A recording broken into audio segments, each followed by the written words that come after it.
Shots fired into a home, and now one man is behind bars. Hear what led up to the dangerous incident. A packed room at the state capitol as social workers and future professionals in the field rally in Frankfort. Rain and snow move back into the mountains this week. We'll break down the timing and impacts right now at 5:30. Dedicated to southern and eastern Kentucky, this is WYMT Mountain News at 5:30. Good evening, I'm Steve Hensley. One Tennessee man is behind bars after police say he shot into an occupied home in Corbin. WYMT's Hannah Reynolds talked to Knox County Sheriff Mike Smith, who says it was a uniquely dangerous situation. On any given day, Dixon Drive is typically a peaceful place, except for Friday. It was a domestic type altercation inside the residence and became violent. Knox County Sheriff Mike Smith says that 911 call led them to Dixon Drive and Justin Marlowe. Became violent and fired the shots inside the residence, and obviously with that many people in the residence, it's very dangerous that someone could have got hit. 6 people, 3 of them children, had their lives put in danger, but the violence did not end there. And before leaving the residence, he shot a tire on a parked vehicle at the residence in the driveway, and then traveled approximately 3 miles down the roadway, and then wrecked a vehicle that he took from that residence. That same truck stolen out of Tennessee, which ultimately landed Marlowe in cuffs. Marlowe was charged with 6 counts of wanton endangerment, among several other charges. So we called down to the Knox County Jail, where we got the green light to interview Marlowe to see what he had to say about that night. However, by the time I got here, he declined my interview. In Knox County, Hannah Reynolds, WYMT Mountain News. Thankfully, no one was hurt by any of the shots or the wreck.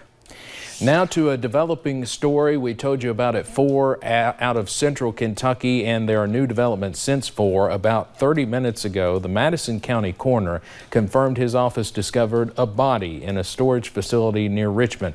Now, this investigation is linked to a missing persons case in Scott County, but the coroner said he could not identify the body yet. The scene is just down the road from where Joseph Hicks lives. Hicks was indicted earlier today for the murder of his ex-girlfriend, Sheena Baxter.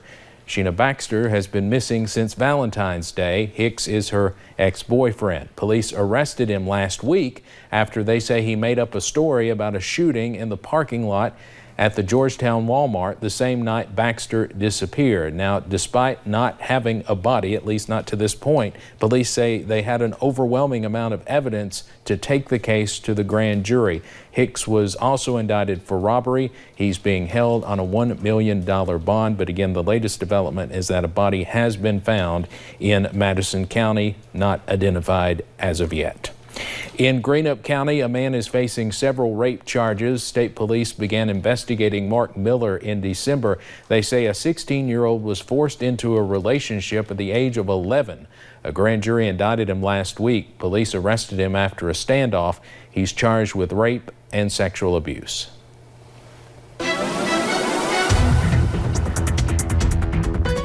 Well, we've seen that mixture of sun and clouds today, but at least we got a little bit of sun and those temperatures. It's felt great out there today. Looking at that National Weather Service camera over there into Jackson, see that mixture of sun and clouds, sun peeking through as brightly as it could, but those clouds have definitely overtaken as we are going to see more rain move back into the mountains tomorrow. Still seeing a little bit of sunshine into Whitesburg, upper 50s right now. Get out and enjoy this evening while you can, because winter makes a comeback as we head into the next few days. Satellite and radar really showing those clouds moving out earlier, and now they're going to move back in with maybe even a few strain rain chances. Already seeing some sprinkles up into Lexington and a little bit into Morehead. So for tonight, we'll drop only into about the mid to upper 40s. Those cloudy skies will keep us pretty warm tonight. Then as we head into the next few days, we're going to see those temperatures drop. We'll see a high of into the upper 40s tomorrow, pretty early. Cold snap though Thursday, Friday, a little bit into the weekend, but by the time we get into March, we'll start to warm up once again. Yes, could see a little bit of snow as we head into the next few days as well. I'll have more on that coming up in a little bit. All right. Thank you, Paige. Governor Andy Beshear renewed his push for more social workers in Kentucky today.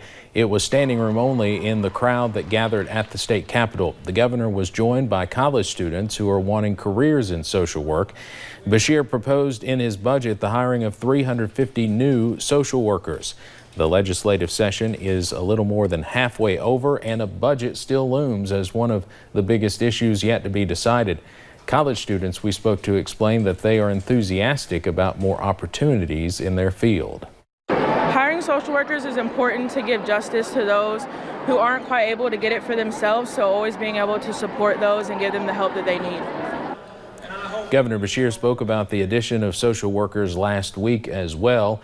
He says sometimes workers end up with 80 cases at a time, while the national recommended average is only 15 to 18.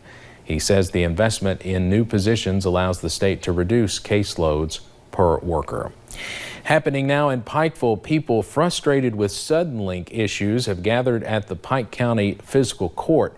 Last week, Pikeville City Commissioners requested that a representative from Suddenlink come and speak at their meeting. At tonight's meeting, people are discussing what action they might take. Some say their bills have increased despite ongoing service outages. The first clinical trial in the United States of a possible coronavirus treatment is underway in Nebraska and is eventually expected to include 400 patients at 50 locations around the world.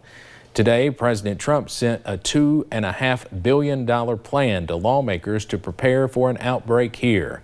The number of coronavirus cases outside of China is growing rapidly, with outbreaks now in other countries, including Italy and South Korea.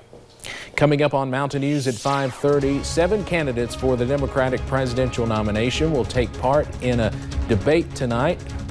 That's being done by CBS News. We'll talk to national political analyst Greta Van Susteren about what to expect.